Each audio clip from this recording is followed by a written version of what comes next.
हमको, सही दिशा में मोड़ा है, तुम्हारे को तुमसे जोड़ा है, तुम्हारे ज्ञान के बल पर, सभी भोगों को छोड़ा है, तुम्हारी याद में गुरुवर, आंसू आँख से बहते हैं, तुम्हें जो देख ना पाए, तो हम बेचैन रहते हैं, तुम्हारे प्यार के आगे, सभी का प्यार थोड़ा है, तुम्हारे ज्ञान ने गुरुवर, हमको तुमसे जोड़ा है, तुम्हारे ज्ञान के बल पर, सभी भोगों को छोड़ा है, हे करुणा के सागर गुरुवर, हमारी एक ही अर्जी है, हे करुणा के सागर गुरुवर, हमारी एक ही अर्जी है, करे हम अब सदा ही वो, तुम्हारी जिसमें मर्जी है, तुम्हारे नाम की चादर, को अब तो हमने ओढ़ा है, तुम्हारे ज्ञान ने गुरुवर, हमको तुमसे जोड़ा है, तुम्हारे प्यार के बल पर, सभी भोगों को छोड़ा है, तुम्हारे ज्ञान ने गुरुवर, हमको तुमसे जोड़ा है, तुम्हारे ज्ञान के बल पर, सभी भोगों को छोड़ा है,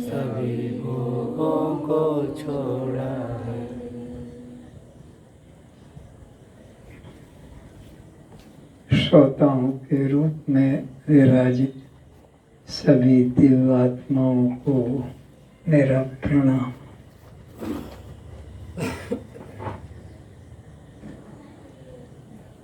हम सभी मिलकर गुरु वंदना करते हैं। गुरुर् ब्रह्मा गुरुर्विष्णु गुरुर्देवो महेश्वरा गुरु साक्षात् परम ब्रह्म तस्मै श्री गुरुवे नमः। ध्यान मूलम गुरुर्मूर्ति गुरुर्मूर्ति पूजा मूलम गुरुपदम मूलं गुरुर्पदम् मंत्र मूलम गुरुर्वाक्यम मन्त्रमूलं गुरुर्वाक्यं मोक्ष मूलम गुरु कृपा मोक्षमूलं गुरुर्कृपा अज्ञानतिमिरान्धस्य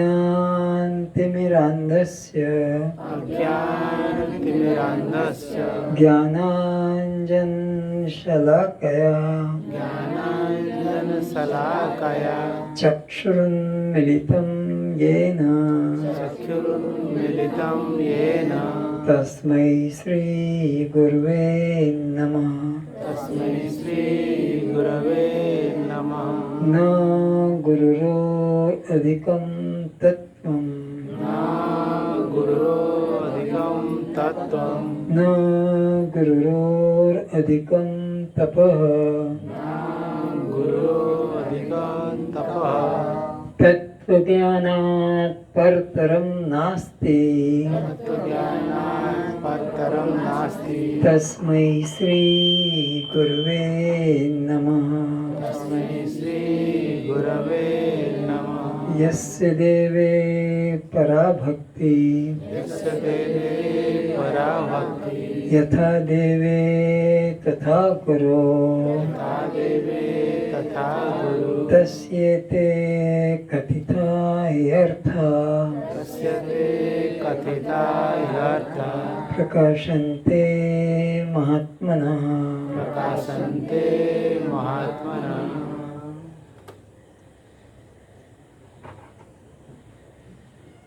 ॐ सहना भवतु सहनो भुनक्तु भुनक्तु सह वीर्यं करवावहै सवीर्यं करवावहै तेजस्विनावधीतमस्तु तेजस्विनावधीतमस्तु मा विद्विषावहै। मा विद्विषावहै।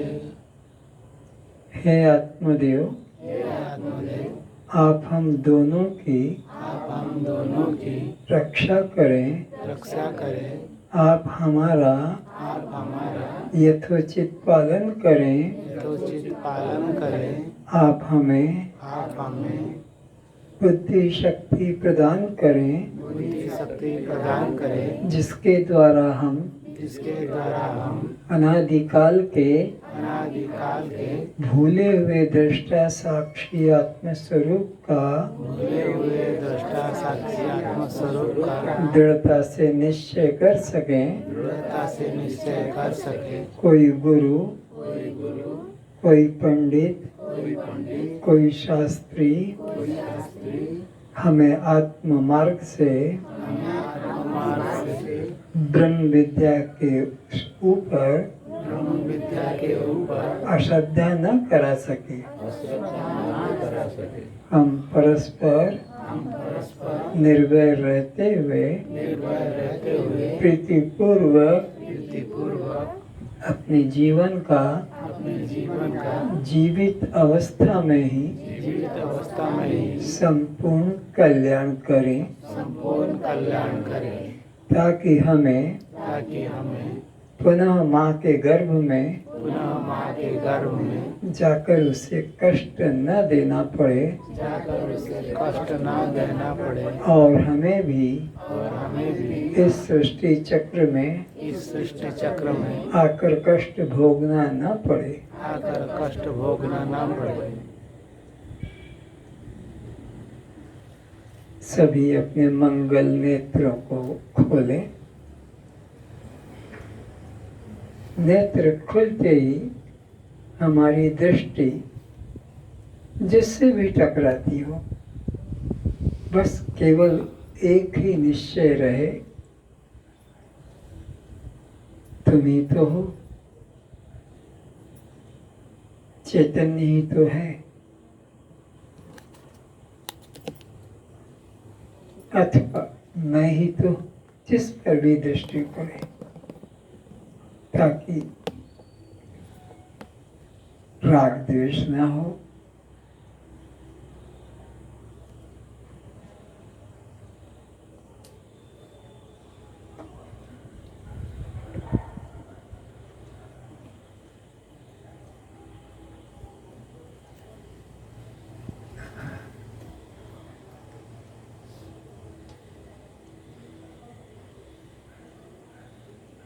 अष्टावक्र जी जीवों के कल्याण के लिए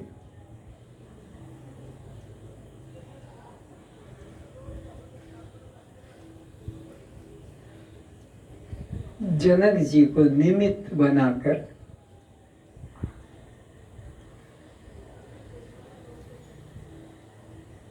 कल्याण का उपदेश करते हैं कि हे जनक, इस विश्व में एक अखंड परमात्मा के अतिरिक्त किंचित भी नहीं है।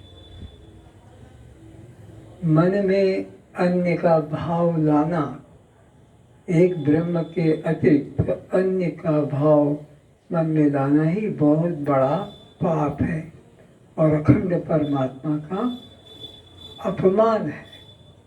इसलिए इस संसार को, इस नाम रूप जगत को सीप में जैसे चांदी की भ्रांति होती है,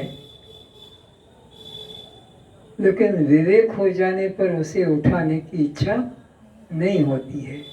तो ऐसे ही अविवेक के कारण ये जगत में सुख बुद्धि प्रतीत होती है, पर विवेक हो जाने से कि ये तो सब दुख रूप है। जब ये वेद वचन में श्रद्धा हो जाती है, क्या है वेद वचन? अनित्यम, ये तो नाशवान है, देखते देखते ही बदल रहा है, नदी के पानी की तरह देखते देखते ही बढ़ता जा रहा है। स्थिर जैसे नदी का पानी कभी स्थिर नहीं होता, ऐसे ही संसार के कोई पदार्थ भी स्थिर नहीं। तो जब पदार्थ स्थिर नहीं तो उनसे मिलने वाला सुख कैसे स्थिर हो सकता है? वो तो दुख ही देने वाला होगा। तो इसलिए केवल एक आत्मा का ही मन में निश्चय रखो। कृतम न कति जन्मानि कायेन मनसा गिरा दुःख माया सदम कर्म ततद्यापि उपरम्यताम्। हे जनक, शरीर, मन, वाणी और इंद्रियों को परिश्रम देने वाले कर्मों को तुम अनेक जन्मों से करते आ रहे हो। ये जो शरीर मिला है, यह कोई पहली बार आपने नहीं पाया है। इस अनंत काल से सृष्टि में अनंत बार ही तुमने जन्म लिया है और उसमें शरीर से, प्राण से, इंद्रियों से, अंतःकरण से प्राप्त होने वाले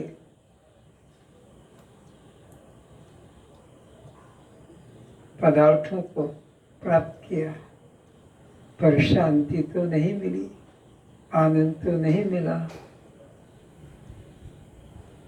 तो फिर उन्हीं पदार्थों को पाने के लिए क्यों जीवन नष्ट करते हो? अनादिकाल से आज तक भी शरीर, प्राण, इंद्रिय के द्वारा जो कुछ तुमने संग्रह किया, प्राप्त किया, उसमें सुख नहीं मिला। तो फिर जो सुख से रहित है उसमें सुख बुद्धि करना, ये तो बहुत ही अज्ञानता या मूर्खता है। इसलिए विवेक को जागृत करो कि सत्य का कभी नाश नहीं होता है, असत्य की तो कोई सत्ता ही नहीं। असत्य तो बंध्या के पुत्र की तरह ही जानना चाहिए। जैसे बंध्या स्त्री को, बांझ स्त्री को, संतान रहित स्त्री को संतान नहीं है, उसकी कोई सत्ता नहीं, इसी प्रकार यह दृश्यमान जगत सत्ताहीन है, एकमात्र आत्मा ही सत्तावान है। और हे जनक, वह तुम स्वयं ही हो, वो कोई अन्य नहीं जिसको पाने के लिए तुम्हें साधन करना पड़े या कहीं जाना पड़े।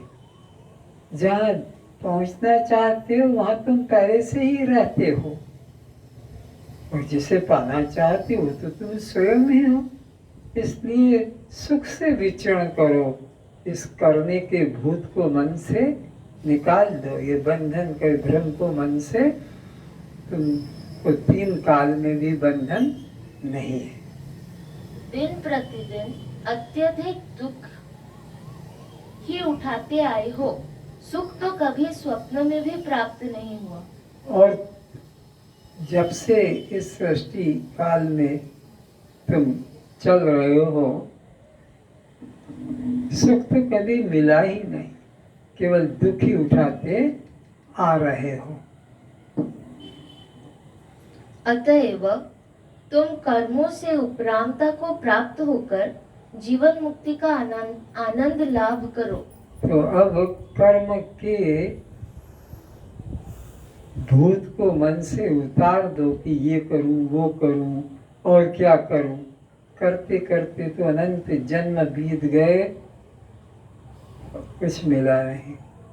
अब तो तुम कर्म का मन से विचार ही त्याग दो, क्योंकि कर्म से मिलेगा भी तो भी नाशवान पदार्थ मिलेगा, कर्म से तो अविनाशी पदार्थ मिलेगा नहीं। क्योंकि इस अनित्य शरीर के सीमित सामर्थ्य से जो भी प्राप्त करोगे वो भी सीमित होगा। इस सीमित शरीर से असीम की प्राप्ति नहीं हो सकती है। इसलिए कर्म करने का मन से भाव छोड़ो और अपने शुद्ध नित्य स्वरूप का स्मरण जगाओ। अष्टावक्र जी राजा जनक को समझा रहे हैं कि हे राजन, कर्म संसार से मुक्ति पाने का मार्ग नहीं है। ये जो संसार है और संसार में जो रात दिन लगे हुए हैं, संसार को सत्य समझ रहे हैं, संसार को सत्य समझ रहे। वहां दृष्टि क्यों गई तुम्हारी? जान निकल गया क्या? तुम पे सांप तो है नहीं जो चढ़ जाता खा जाता, इतना ध्यान नष्ट किया।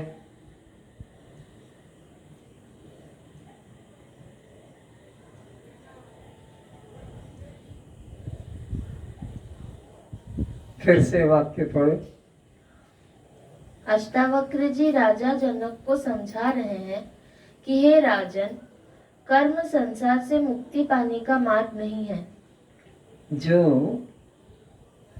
कर्म में लगे हुए हैं उनके लिए परमात्मा सोया हुआ है, और जो ज्ञान में लगे हैं उनके लिए संसार सोए के तुल्य है। अर्थात ज्ञान में जिनकी रुचि है उनको संसार के भोग पदार्थों में आकर्षण नहीं, जीवन निर्वाह करते हैं बस काम चलाने के लिए, बल्कि उनको इस संसार में, संसार के पदार्थों में, संसार के संबंधों में सुख बुद्धि नहीं है। पर जो अज्ञानी जन है उनके लिए परमात्मा ना के बराबर है, उनके लिए संसार ही सब कुछ है। इसी को पाने के लिए पूरा जीवन लगा देते हैं, अपनी जान को खतरे में भी डालकर इस संसार के अनित्य चीज़ों को पाने में लगे हैं। जमीन पर मेरा अधिकार है, जान दे दूंगा या ले लूंगा, लेकिन जमीन पर किसी को नहीं अधिकार दूंगा। ये मकान, ये संपत्ति मेरी है। तो इस प्रकार इन अनित्य पदार्थों को पाने के लिए वो अपने जीवन को भी खतरे में डाल देता है। तो ज्ञानी व्यक्ति वह है जिसके लिए संसार शून्य हुआ है, संसार सोए के तुल्य है और परमात्मा जागे हुए के तुल्य है। और अज्ञानियों के लिए परमात्मा सोए के समान है और संसार जागा हुआ है। तो इससे विपरीत बुद्धि को हटा और नित्य वस्तु परमात्मा में ही श्रद्धा रुचि जागृत करा। निष्काम कर्म उपासना केवल चंचल विक्षिप्त मन को एकाग्र करने हेतु एवं ब्रह्म जिज्ञासा का साधन मात्र है। तो कर्म में जो लगे हैं संसार के लोग सभी, पर कर्म से तो अनित्य फल की प्राप्ति होती है, नित्य परमात्मा की प्राप्ति तो ज्ञान से ही होती है। वेद में जीव के मल विक्षेप दोषों की निवृत्ति के साधन निष्काम कर्म तथा उपासना तब तक कर्तव्य रूप है जब तक जीव के अंतःकरण में ब्रह्म जिज्ञासा का उदय नहीं हुआ है। ऐसा वेद का कथन है, महर्षि ऋषियों का अनुभव है कि प्रत्येक जीव में मल विक्षेप और आवरण 3 प्रकार के दोष सदा से चले आ रहे हैं और जब तक ये त्रिदोष की निवृत्ति नहीं होगी तब तक ये जीव कभी भी उस सत्य नित्य प्राप्त आत्मा का स्वयं रूप से ज्ञान नहीं कर सकेगा। तो इन 3 दोषों की निवृत्ति के लिए वेद में 3 प्रकार के साधन रूप औषधियों को बताया है। प्रत्येक जीव में मल दोष, विक्षेप दोष और आवरण दोष, ये 3 प्रकार के दोष या रोग हैं। इनको दूर करने के लिए वेद नाम के शास्त्र में 3 औषधियाँ, 3 साधन बताए हैं।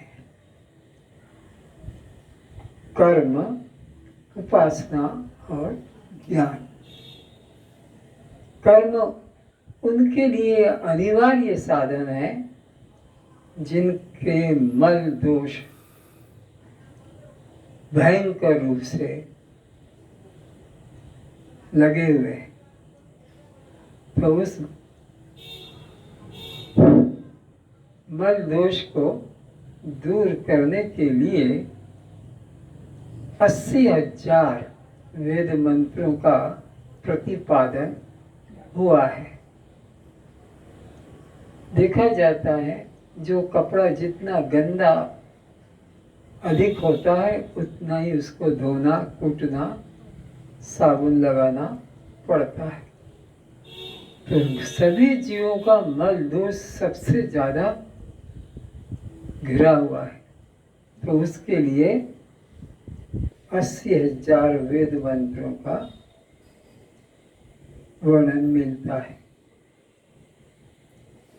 दूसरा, जब मन शुद्ध हो जाता है निष्काम कर्म के द्वारा, तब उसमें प्रभु भक्ति जगती है। निर्मल मन जन सो मोहि पावा। तो निर्मल मन में ही प्रभु की भक्ति जागृत होती है। और जब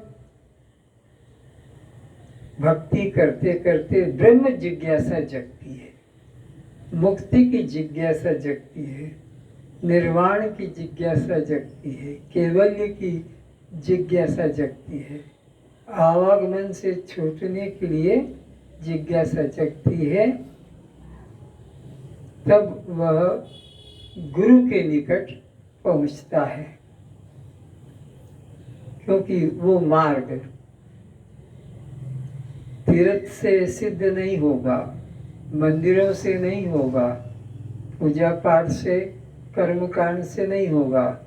वो जो मुक्ति की जिज्ञासा है, ज्ञानादेव तो कैवल्य, वो उपनिषद का पहले से निश्चय किया सिद्धांत है कि कैवल्य की, निर्वाण की, मुक्ति की प्राप्ति तो ज्ञान से ही होगी।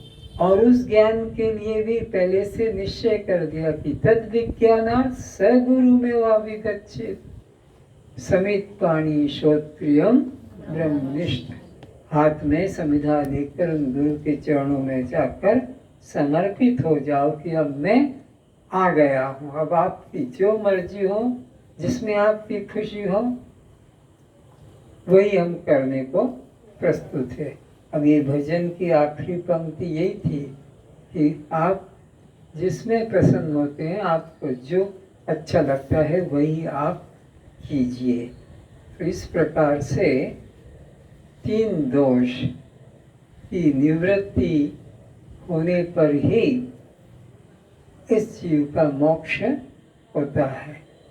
तो कर्म उपासना का उपयोग तभी तक होता है जब तक हमारे मन से मल दोष और चित्त से चंचलता दोष का छुटकारा न होकर ब्रह्म जिज्ञासा नहीं जगती है, तभी तक कर्म उपासना प्रयोजनीय है। लेकिन जब ब्रह्म जिज्ञासा जग गई तो ये प्रमाण है कि हमारा मल विक्षेप दोष कट गया, क्योंकि बिना मल दोष विक्षेप दोष के कटे ब्रह्म जिज्ञासा कभी हो ही नहीं सकती। हो सकता है इस जन्म में कर्म उपासना आपने न की हो, पर जीव तो अनादिकाल से चला रहा है, कितने कितने जन्मों में कितने कर्म उपासना कर चुका है। इसलिए इस जीवन में चाहे कर्म उपासना शुरू करे या इस जीवन के पहले कर चुका, बस चित्त शुद्धि का ये प्रमाण है। बिना चित्त शुद्धि के ब्रह्म जिज्ञासा जागृत नहीं होती है। तो कर्म उपासना प्रारंभ में करना कर्तव्य रूप है। कब तक? जब तक जिज्ञासा मुक्ति की न जगे। मुक्ति की जिज्ञासा जग गई तो फिर तो गुरु की शरण में ही जाना एकमात्र साधन है और कोई साधन नहीं। ब्रह्म जिज्ञासा होने पर कर्म उपासना का फल सहित त्याग कर किसी श्रोत्रिय ब्रह्मनिष्ठ गुरु की शरण जाकर आत्मा अनात्मा का विचार करना चाहिए। भगवान श्री राम के भाई लक्ष्मण ने भी उनके चरणों में जाकर प्रणाम किया और हाथ जोड़कर प्रार्थना की, हे भैया, आप मेरे उद्धार के लिए भी कुछ विचार कीजिए। मुझे कल्याण की प्राप्ति कैसे हो सकेगी? लक्ष्मण की प्रार्थना देखकर और चित्त शुद्धि देखकर भगवान ने सोचा ये ज्ञान का अधिकारी है, क्योंकि निष्काम भाव से 14 वर्ष मेरे साथ इसने सेवा की। निष्काम भाव से, कोई पिता की आज्ञा माता की आज्ञा भी नहीं थी कि भाई के साथ तू जा, और मैंने भी इसको यही कहा था कि तू पिता माता की सेवा कर, मेरे साथ मत जा। लेकिन इसने कहा कि नहीं, कोई मेरा पिता और माता गुरु भाई नहीं, मेरे तुम ही एक स्वामी, दीन बंधु और अंतर्यामी। तो इसने निष्काम सेवा की है, तो ये ज्ञान का पूरा अधिकारी है। जब तक मन शुद्ध नहीं होता है ब्रह्म जिज्ञासा भी नहीं जगती है। तो कहा, हे लक्ष्मण, हे भैया, तुझे अपने कल्याण की इच्छा है और तू मेरे से साधन पूछ रहा है कि मुझे बताओ मेरा कल्याण कैसे होगा। तो सुन ले, कर्म उपासना का फल सहित त्याग कर दे। जो भी कर्म आज तक हुए हैं मन से उनका त्याग कर दे और साधन चतुष्ट होकर विवेक, वैराग्य, षट संपत्ति और मोक्षता, इन चारों योग्यता को लेकर तू गुरु की शरण में जा।